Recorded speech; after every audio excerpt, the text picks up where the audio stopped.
Hi, this is Dr. Bolton. I'm here with a patient of ours, Mark. We're about to do a corrective surgery on him. Mark has a couple different things going on. First off, Mark got left with a very large scar in the suture area, the donor area, which I want to show you. Secondly, he has an unnatural growth of the grafts. He has some pitting. I want to point these out to the camera so the consumer knows what to look for. So let's take a look at the head here for a second. Okay, so this is a donor scar that Mark had from another doctor. We did not have this in our clinic here. And this is the scar that Mark was left with.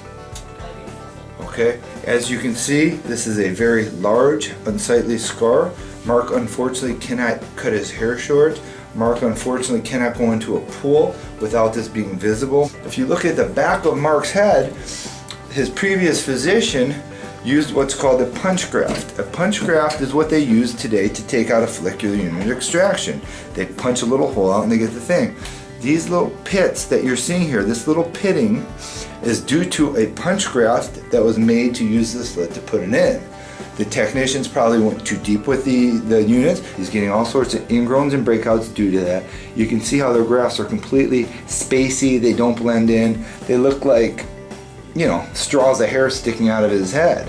So what we're going to do today is we're going to be camouflaging his existing work. We're going to block your eyes just so you know. This particular patient, these are his previous grafts up here.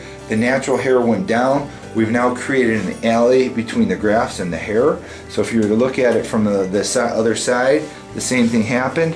The grafted hair stays, the natural hair goes, and then we create this alley. So we need to restore into the areas that don't have grafts to make sure in the event that natural hair goes down, it doesn't create something unnatural. So when we do the crown, we're going to recreate a nice natural looking spiral that blends in, that redirectionizes the hairs to get these hairs to relay. That's going to come on top and it's going to help fall, and then it's going to help cover this area. We're going to go through the front. We're going to soften the entire front up where we micrograft this with little 1-hair grafts, blend that in, make it super soft and natural so all of this blends in. And that's what we're going to be doing.